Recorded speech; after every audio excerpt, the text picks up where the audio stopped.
Hi, my name is Michelle, and I am one of the interns from the first Henry Art Liaison program. Today I want to talk to you a little bit about experiencing art from anywhere on Earth, basically, and it's going to include one of the current exhibit at the Henry.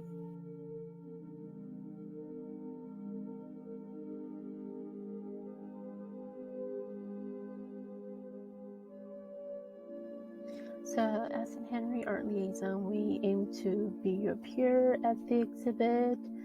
I guess in this case, virtually walk alongside of you and have you experience the art yourself.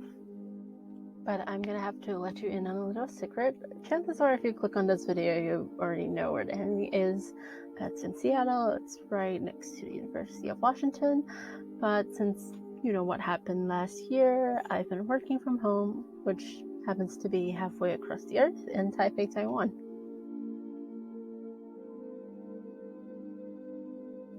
So hopefully the title of this video is starting to make a little more sense now. I think I'm in a similar situation with plenty of people in the past few months where we are communicating and consuming content primarily through the internet. This video could be of a little assistant where you're doing that in a situation of experiencing art.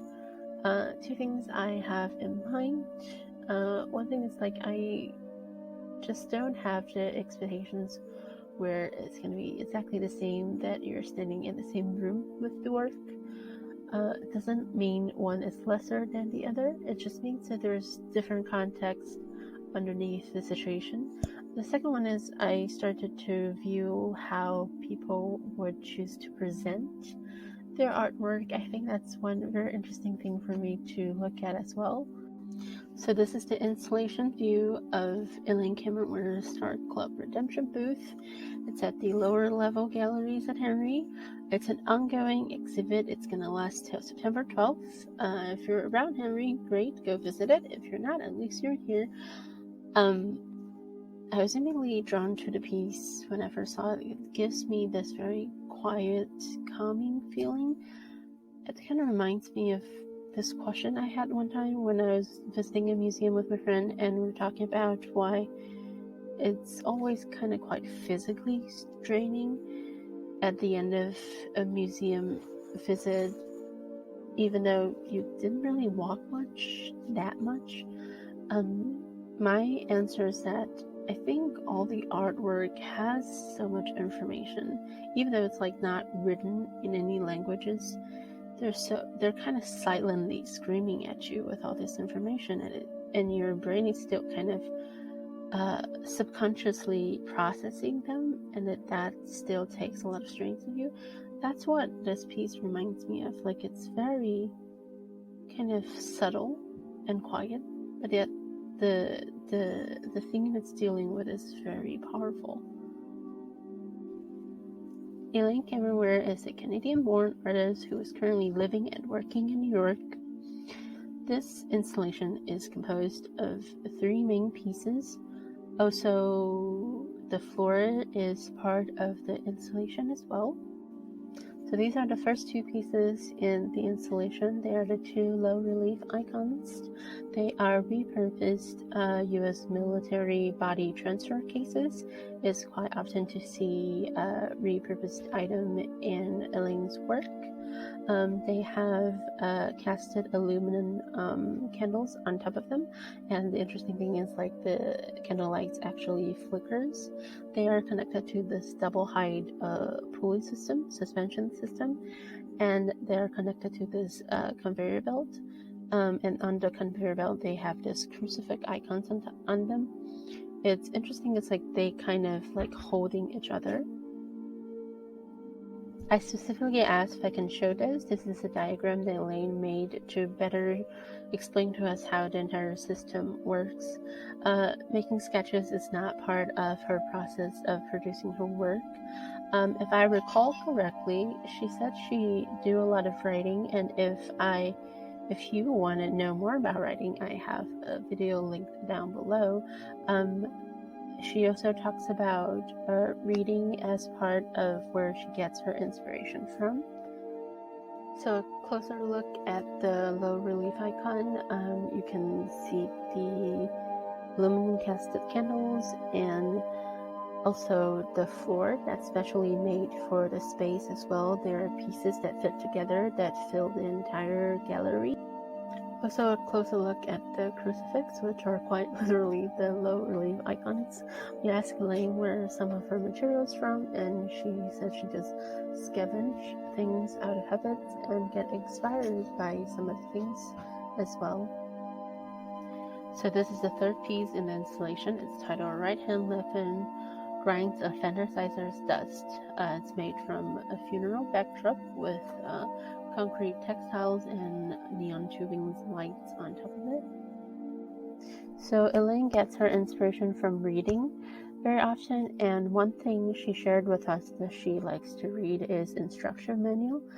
And I just think that's a very interesting perspective to go into, and I thought of it kind of a thought activity or experiment. Like, we all like read the things and then like the back of the bottle with like instructions on them.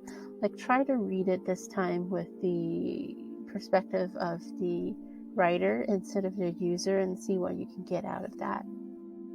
Since I got this opportunity, I would like to take a chance to introduce to you some of the local artists around me, which will be Taiwanese artists. I would like to encourage you to find local artists in your area, whether you're in Seattle or not, or anywhere else in the world. I got a chance to visit the Taipei Fine Arts Museum. At the time, they had the Taipei Biennial 2020 exhibit going on. It's a collaboration between Taiwanese artists and international artists all over the world. This artist, which her name is a language that I can't speak, she is an indigenous artist from the Taiwan tribe. And in this work, the Axis of Life, made in 2018, she gathered the people from her tribe, and collectively they weaved and sculpted this work together. I was interested in talking about this piece because this was inspired by the 2009 Merauke typhoon disaster, which destroyed a lot of the living space of the indigenous people. And I was surprised to find out after so many years, artists are still inspired to make work out of that one event. I can't help but make the connection where, although Elaine did not create her work as a response specifically to the pandemic, her work is still created during the time of the disaster, and it makes me wonder how long a disaster affects the art making and producing afterwards. So the next artist I want to talk about, I got introduced to his art in the Tainan Art Museum. This is a series of work named Shanzhai, and it's composed of 6 different pieces. Shanzhai literally translates to knockoff or copycats in Chinese, and the artist's name is Huang Yiming.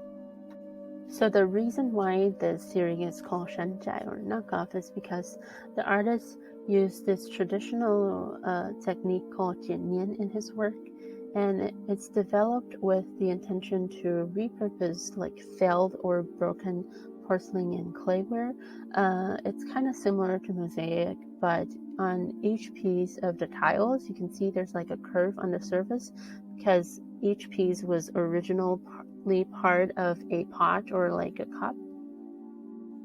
In the traditional setting, jiannian is often used to decorate Taoism temples on the rooftops with like little figures of folklore idols or gods. But the artists intentionally want to step away that connection, and so you can see he wants to make his figures in the work less obvious. So thank you for sticking all the way to the end if you're still here. Everything I've mentioned before, I've put a link in the description. There's like YouTube videos, websites, articles, Instagram page. If anything sparks your interest, please continue to explore, and thank you so much. Bye.